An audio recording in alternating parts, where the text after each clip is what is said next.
So we're now for Labour. The former Labour Prime Minister, Tony Blair, this morning called for leadership candidates to renew the party, and he urged Labour not to whitewash last week's election result, likening it to a 9-0 defeat at football. With me is the former Shadow Environment Minister and newly re-elected MP for Plymouth, Luke Pollard. I mean, obviously, Mr Pollard, it's been a very bad election for the Labour Party. What do you think the priorities are for rebuilding the party towards winning an election? Well, it sounds really silly, but we need people to actually take a break, because people have burnt themselves out over the last 6 weeks of working on an election campaign. This is probably not the time for that in-depth analysis that produces the right results. So we do need people to spend time with their friends and family, to reconnect with their real lives, and not just continue to focus on the minutiae of what's going on. The public need a break from politics. We need a break from politics. And actually, I think a chance to reset and properly review in the new year is really essential. But fundamentally, the connection that Labour had with far too many of our communities had been broken. That wasn't something that happened just over the 6 weeks of the election campaign, nor since 2015, but had been going on for decades. That's why a proper in-depth review, where you've got time and headspace to actually properly think through the consequences, is absolutely essential. Do you think, therefore, plunging straight into a leadership contest is the wrong thing? Well, I think as long as the leadership contest has the time and space to allow for that. It's got 3 months, we're told.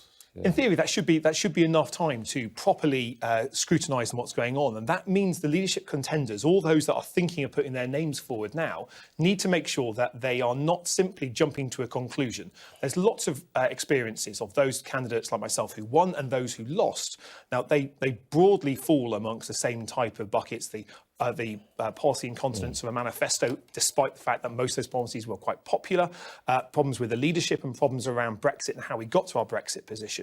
But they're not the only issues that need to be looked at. They're the easy go-to ones that you heard on the doors.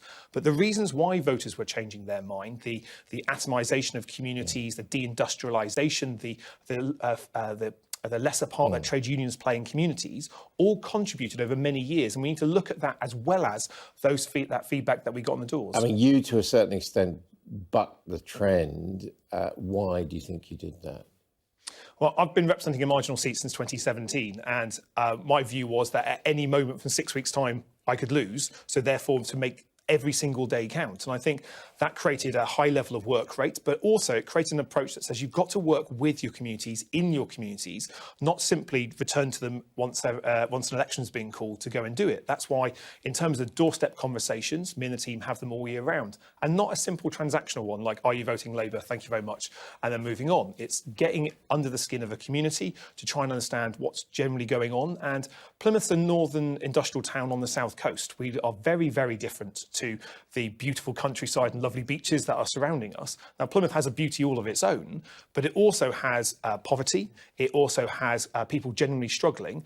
And we had many of the same issues that other cities had, but approaching them in a different way, with an activist council that says, right, we're not simply going to accept cuts, we're going to innovate to change things, I think is a good way of make sure you're not just reconnecting, but not losing that connection in the first place. So do you see a leader who you think would make a difference at this stage, or who would you like to see as the next leader?